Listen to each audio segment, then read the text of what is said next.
ಇನ್ನು ಮಂಡ್ಯದಲ್ಲಿ ಬಾಡೂಟದ ಚರ್ಚೆ ತೀವ್ರವಾಗ್ತಾ ಇದೆ. ಮಂಡ್ಯ ಕನ್ನಡ ಸಾಹಿತ್ಯ ಸಮ್ಮೇಳನದಲ್ಲಿ ಬಾಡೂಟಕ್ಕೆ ಪಟ್ಟು ಹಿಡಿಯಲಾಗ್ತಾ ಇದೆ. ಸಾಮಾಜಿಕ ಜಾಲತಾಣದಲ್ಲಿ ತೀವ್ರವಾಗಿ ಚರ್ಚೆಗೆ ಗ್ರಾಸವಾಗ್ತಾ ಇದೆ ಈ ವಿಚಾರ.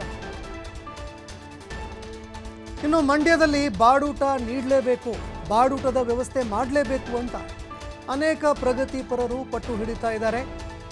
ಮಂಡ್ಯ ಕನ್ನಡ ಸಾಹಿತ್ಯ ಸಮ್ಮೇಳನದಲ್ಲಿ ಬಾಡೂಟಕ್ಕೆ ಪಟ್ಟು ಹಿಡಿಯಲಾಗ್ತಾ ಇದೆ. ಇಂದು ಬಾಡೂಟಕ್ಕಾಗಿ ರಾಜ್ಯ ಸರ್ಕಾರಕ್ಕೆ ಮನವಿ ಸಲ್ಲಿಸೋದಕ್ಕೂ ಕೂಡ ಬಾಡೂಟ ಬಳಗದಿಂದ ಡಿಸಿ ಕಚೇರಿ ಬಳಿ ಹೋರಾಟಕ್ಕೆ ನಿರ್ಧಾರ ಮಾಡಲಾಗಿದೆ.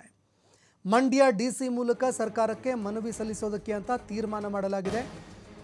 ಬಾಡೂಟ ಬಾಡಿಲ್ಲದೂಟ ಎರಡೂ ಕೂಡ ಇರಲಿ, ನಮಗೇನು ವೆಜ್ಜು ನಾನ್ ವೆಜ್ಜು ಕೇವಲ ವೆಜ್ ಮಾತ್ರ ಇರಬೇಕು ಅಂತೇನಿಲ್ಲ, ನಾನ್ ವೆಜ್ ಇರಬೇಕಂತೇನಿಲ್ಲ. ಆದರೆ ಬರೀ ವೆಜ್ ಇರಬೇಕಂತ ನೀವೇನು ಹೇಳ್ತಾ ಇದ್ರಿ, ಆ ರೀತಿ ಬೇಡ.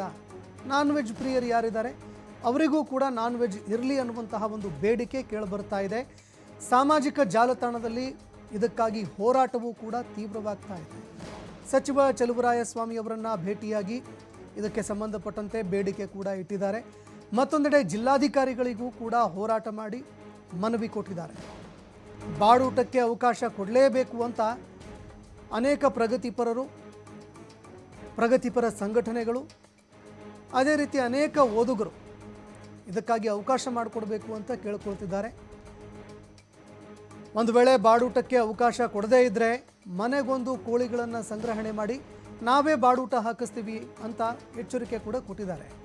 ಮಂಡ್ಯದ ಬಾಡೂಟ ಬಳಗದವರಿಂದ ಜಿಲ್ಲಾಡಳಿತಕ್ಕೆ ಎಚ್ಚರಿಕೆ ರವಾನೆ ಮಾಡಲಾಗಿದೆ.